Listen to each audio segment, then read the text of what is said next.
conversation. It's really happening all across the world now about gender. And it can be loud, it can even be political in many cases. And it can be presented as something brand new, that's something our ancestors would have never dreamt of taking place.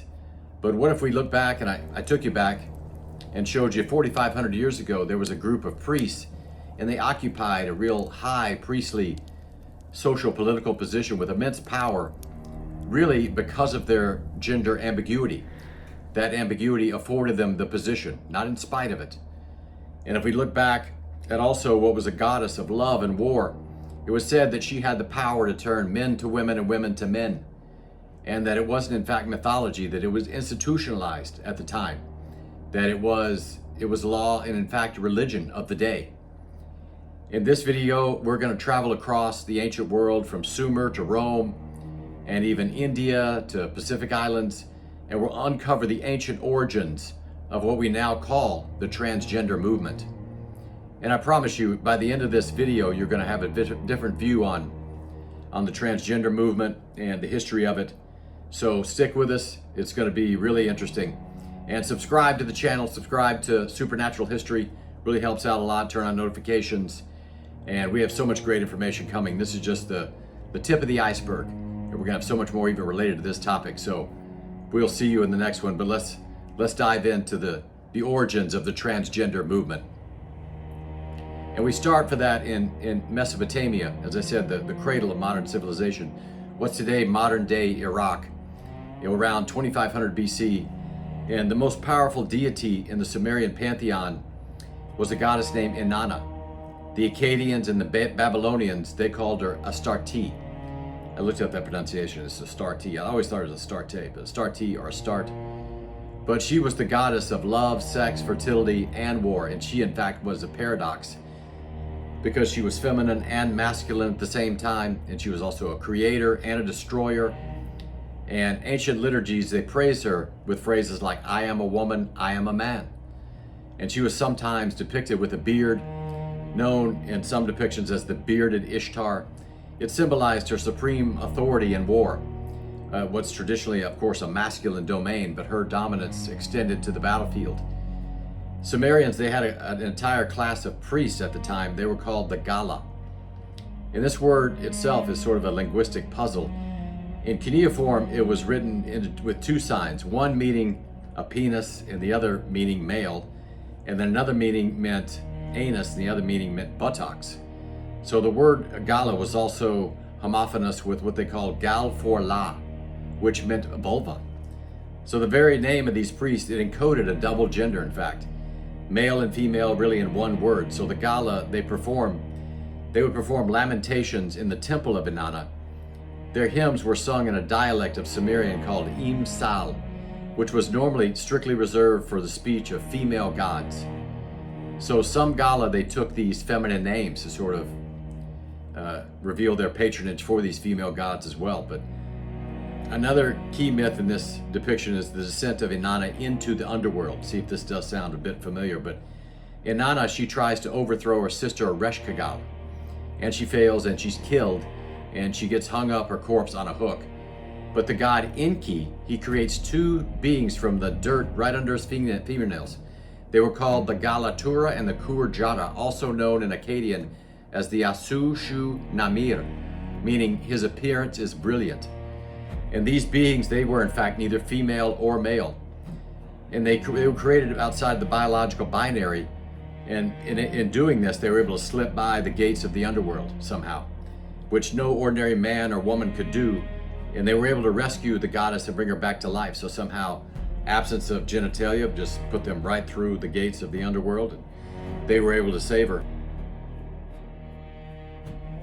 In Phoenician temples dedicated to Astarte, at sites like Kition in Cyprus, inscriptions mention the Kelabim, which literally meant dogs, and it was a title for cross-dressing or non-binary priests.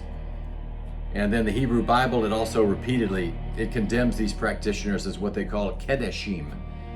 And the prohibition in Deuteronomy 22:5 against cross-dressing, it's understood by historians as a direct ban, really, against participating in these specific Canaanite Astarte rituals. So it had an even broader meaning than just the very practice of cross-dressing.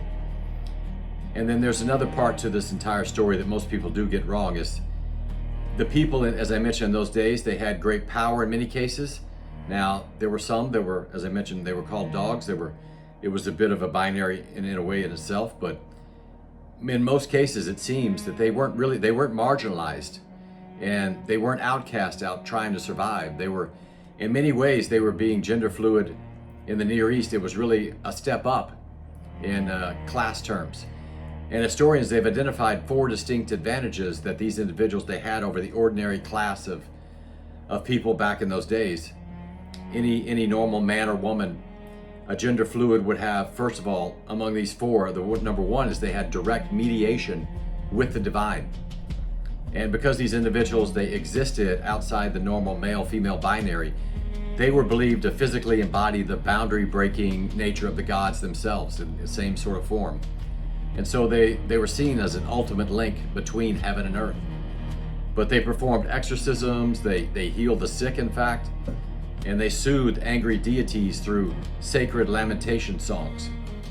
And these were powers that the ordinary man or woman on the street just didn't have. And they couldn't practice in these sort of things. They were ritually excluded from the practice of it. And in fact, they could incur some serious penalties or punishment. And then the second was really high political power, as I mentioned. They were called the Sa-Resi, which were the king's closest courtiers. And they were trusted with the highest offices in the empire. They supervised the royal women's quarters. It was a place of highly restricted access that only male could go in there. Actually, was the king. And then they actually even commanded armies, as I said in the history of Inanna. And they governed conquered provinces, and they received massive estates. In many cases, you have to look at why was this the case, but in one part of the reasoning was they couldn't father children, so they posed no dynastic threat. And their gender ambiguity made them, in fact, more trustworthy, not less. Especially they were seeing that the males that were castrated, they no longer carried that gene of the typical male. And then third, exemption from traditional societal restrictions. And then by transitioning into a third gender role, these individuals, they dissolved the legal constraints placed on ordinary men and women. And so they lived within the wealthy temple complexes. They received guaranteed food and income from state sacrifices. So they enjoyed this elevated societal sort of social standing that was independent entirely of a traditional family unit out there. And then even during times of celebration, during festivals, these priests, they engaged in cross-dressing dynamic performances and these gender inversion rituals. And this wasn't really seen as shameful at the time as recorded. It was viewed as a holy gift, in fact. It allowed them to step outside of worldly suffering and experience a state of divine perfection, it was seen, modeled after Ishtar herself. And she was, of course, the goddess described in hymn as containing all genders within her being. And so these 4 advantages conferred to them: the divine mediation, the political power, the social exemption, and the sacred ecstasy, meant that these gender individuals, these gender fluid individuals in the ancient Near East, they weren't really just tolerated, they were in fact institutionalized, celebrated, and they were in many cases by the common folk out there, they were envied. So it was really a different state than I ever would have guessed when I started researching this at a really higher level. But the one catch with gender fluidity was within the temple gates, the state really strictly prohibited ordinary citizens to go within the temple gates. And these Middle Assyrian laws that we look back and finding this, that were dated around 1100 BC, they provided us some of the clearest legal codes on exactly what was afforded the gender fluid people as well as the common folk. But if a regular man was out there, he engaged in sort of feminine passive role or seen that way, he was in fact treated as a criminal and treated as a crime against the state's military readiness. And the treatment or the punishment could be brutal. It could be castration, it could be forced service as a palace eunuch, and it could be just a shaming. And he could be taken into the court in the middle part of the city and just publicly de-dressed, even in some cases castrated in the middle of the city center. So just absolute shame if a man was found to be effeminate, a regular man. And then they called them mandatory veil laws. But if that was strictly really for the women, they had to wear their veils. The ordinary women had to wear their veils out in public. And then, so respectable wives and daughters, they were legally required to do this. But if the gender fluid people within the sacred temple, the Kedeshim and the Asinu, as they were also known, they were legally forbidden from wearing veils in there. So it was really a double standard. And if a temple worker wore a veil to pass as a traditional housewife for some reason, they faced having their ears cropped or their clothes torn off in public, and these public city center shamings. So really brutal, really, sadistic behavior in that they didn't take any flack when it came to these gender roles. And so it's really a complex picture when you look at it. Inside the temple, the gender fluid was divine, but outside of it, the gender binary was enforced with violence. And the institution really protected its own, but really only within its own walls. And so the double standard, it does tell us something important. In fact, that the ancients, they didn't lack any concept of transgender at all. In fact, they had a very clear, identified concept that was codified. And they simply regulated it really, and they had access to it based on these regulations. And the authorities that were in place of these regulations, in charge of these regulations, were also clearly defined. So it was a whole hierarchy. And then we look forward also to the ancient Mediterranean. There was something called the Phrygian Mother Goddess, and also known in Greek language as Cybele. The Romans also called her Magna Mater, or the Great Mother. But Cybele arrived in Greece, they think about 6th century BC, and in Rome they have records of her around 200 BC. But she brought with her also a very unusual class of priests. And these were also called something similar as Galli, L-L-I.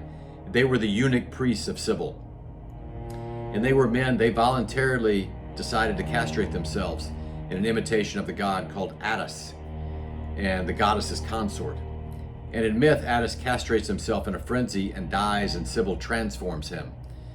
The Roman poet Catullus writes a poem about it, saying that after Attis's castration, Catullus switches from masculine to feminine pronouns, and Attis becomes a she. These unusual priests were called the Galli, much like the other term we had from ancient Sumer, but they were the eunuch priests of Cybele, and they were men who voluntarily decided to castrate themselves in imitation of Attis. Attis was the goddess's consort, and in the myth, Attis castrates himself in a frenzy and dies, and Cybele is able to transform him. And the Roman poet Catullus wrote a poem about it, and he said that after Attis's castration, Catullus switches the masculine to feminine pronouns, and then Attis becomes she. Catullus does that in the midst of the poem. And the Galli wore women's clothing, and they curled their hair, they smoothed their legs, it's noted with pumice stones, and they wore jewelry, necklaces, bracelets, anklets. And in Roman society that was obsessed with rigid masculinity, of course, in the legions and the military, the Galli were really a walking contradiction, right in the midst of all these masculine soldiers. And in 1981, they made a real key discovery in northern England. They uncovered a Roman burial, and the skeleton was covered with an anklet, bracelets, and a necklace of gemstones. And then based on the grave, what they found, they assumed it was a woman. But later with bone analysis, they revealed it was a young man in his early 20s. And he was almost certainly, when you date it, he had to be one of these Galli, a follower of Cybele. And even in his death, the paradox was the Galli, they were respected and reviled. In 1981, they uncovered what they think was a Roman burial site in northern England. And this corpse, it had anklets, it had jewelry all over it, had necklace with gemstones. They just assumed it was a woman. And when they did the actual bone dating, they found it was a young man. And based on the dating also, they felt like this had to be one of these Galli priests of Cybele. So it's interesting, we have some interesting relatively new archaeological evidence of this phenomenon that was simultaneously happening in Rome that we never would have guessed, just in terms of the fact that the society was so masculine in so many ways, but it had this sort of walking contradiction.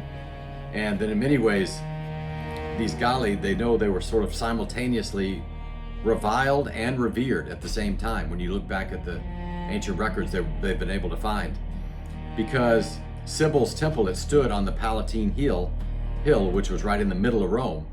And so it was right in the heart of where the foreign diplomats and the ritual specialists would ply their trade, and really essential to the state cult of the Great Mother.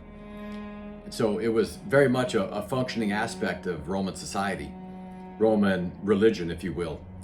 And in Greece, it was somewhat similar, but in many ways very different. And I said it predates the Roman iteration of the Great Mother, but in Greek religion, they had a long tradition of transvesticism. In Sparta, in fact, they would have weddings where the bride would wear the man's clothes, the man would wear the woman's clothing, and they would do this on the wedding night as well. And so for the Greeks, the gender ambiguity, and they called it metragyrte. And these metragyrte, they were actually wandering priests of the mother who would institute this ritual. And it was less about gender panic, it was more about concerns over religious legitimacy at the time. And so really from the 6th century to the 4th century, nearly 1,000 years, that the Galli of Cybele, they formed this continuous community of these gender non-conforming individuals. And within the heart of the entire Greco-Roman world, when you piece it all together, they were very much a part of the state religion, as I said, and the establishment, and the functioning of the government, in fact. But when we look abroad even further, India, where the transgender tradition might be perhaps the most ancient and continuous in the world when we look back at the records, that when you go back in Hindu mythology, it contains the figure of Ardhanarishvara, which means the Lord who is half woman. And it's Shiva depicted as half male, half female. The right side is Shiva, the left side is Parvati, his consort. And the Parvati side is the rounded breast, the sari, and a lotus. The male side is entirely male. And it's not a minor deity within the Hindu religion. Ardhanarishvara has been worshipped for over 2,000 years, in fact. And the theological message is clear that in this case, really the divine, it contained both the masculine and the feminine within this single being. It's another interesting manifestation of this whole gender fluid idea that really dates way back. And in the Mahabharata, the hero Arjuna spends a year in exile living as a woman. He takes the name Brihanala and wears women's clothing. He braids his hair, teaches music and dance to the princesses, and he's accepted, protected, and celebrated in this role. So the Mahabharata also mentions the Hijra. It's a third gender class known at that time that's existed in India for, they think, for at least 3,000 years, the Hijra. And the Hijra, they're not men, they're not women specifically, they're known as a specific, separate third category. And in ancient India, they held special ritual rites and roles. They're believed to have the power to bless or curse someone, and they even performed at weddings, births. And in 2014, the Supreme Court of India officially recognized a third gender category with legal rights and protections. So thousands of years of tradition got codified into modern Indian law, in fact.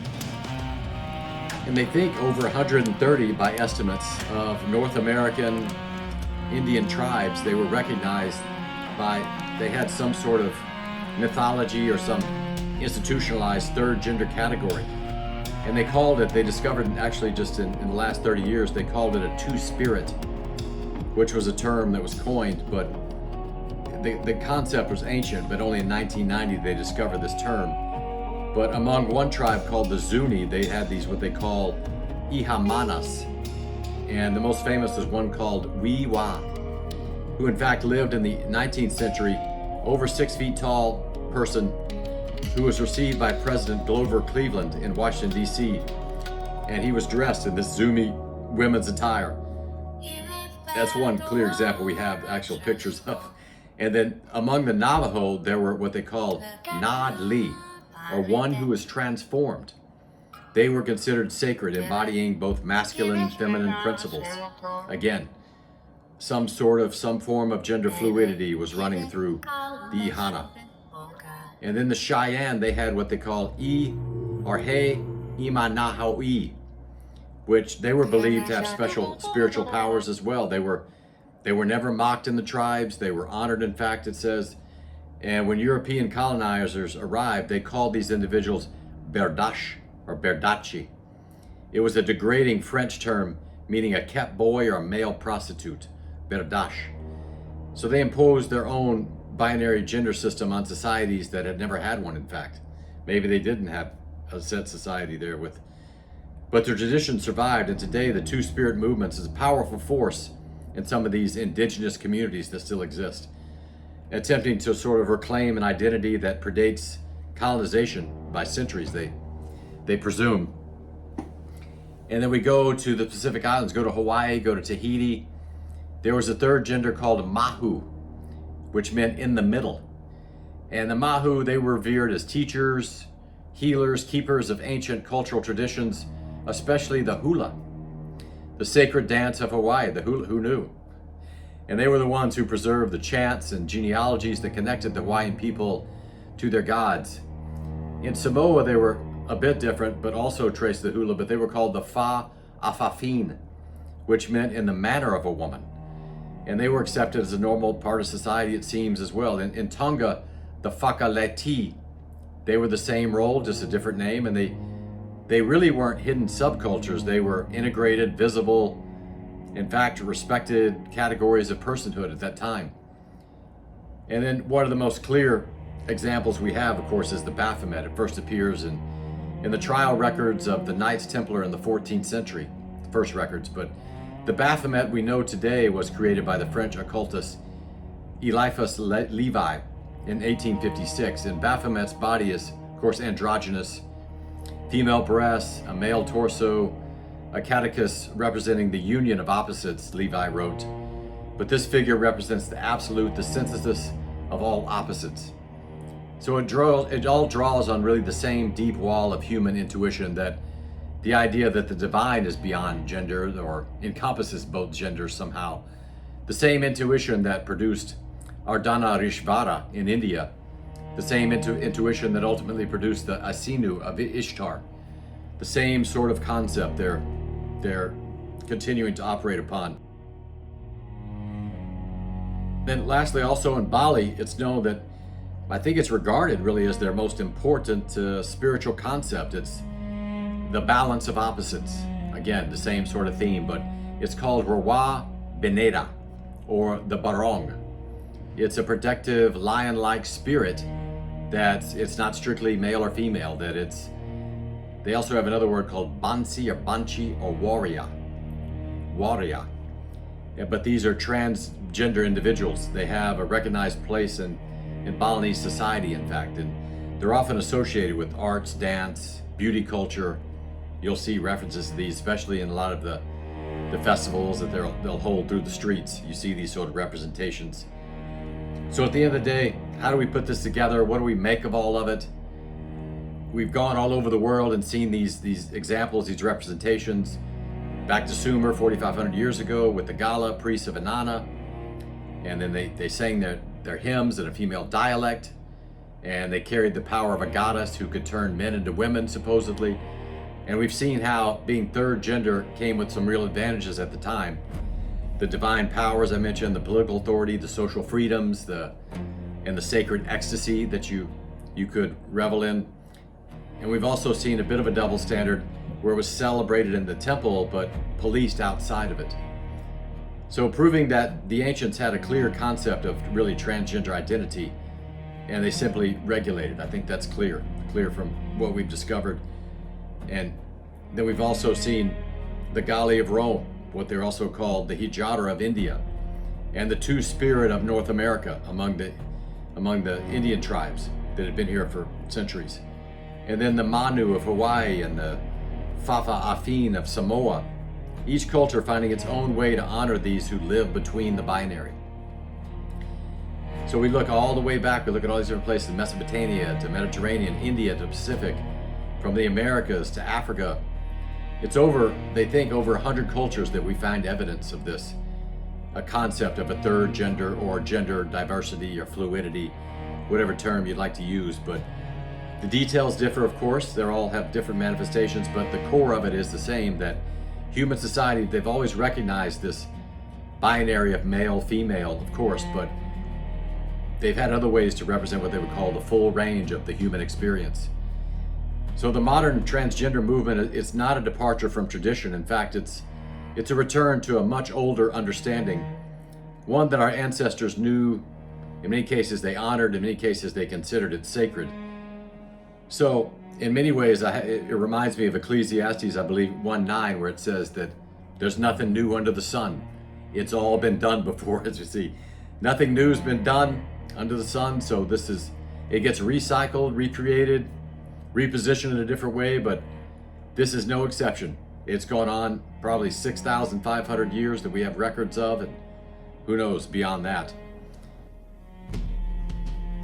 So the next time someone says this is something new, something completely out of left field, something different we never heard of, never expected, ask them about the Gala priests of Inanna, or about the Asinu who walked between worlds, as they were known to. Ask them about the Sa Aresi, who commanded armies, in fact. Ask them about the Wiwa of the Zuni, or who visited with Grover Cleveland, and we have a picture of it, or about the Ardana Rishvara, or about the Māhū. They preserved the sacred dances of Hawaii, the hula, in fact. So the ancient world knew, and maybe we're just finally remembering it. We're putting a new face on it, but it's so enlightening to see when we look back the different manifestations of it, and so interesting. And I want to unfold this even further in the future. I want to go deeper on it, get deeper on especially some of these ways in which they how much success did they have in their communicating and their mediations with the divine. That's very interesting to me. Do we have any records of that? So that's one thing I'm looking back and trying to find. And then we have, that's probably one of the chief things I want to look into. So I'll come out with that as soon as I find something that's compelling enough to put together, maybe in a short, but maybe if it's an extensive amount of information, it'll be another video. But hope you enjoyed this. That's where we're going to land it. I think it's been really informative, and I would assume you've got a new perspective on it, at least to some degree. Really enjoyed putting this together, and we're going to look at something, and the next one's going to be really interesting. So stay tuned to Supernatural History, please. Subscribe, really appreciate it, and we will look forward to seeing you in the next one. Thanks a lot.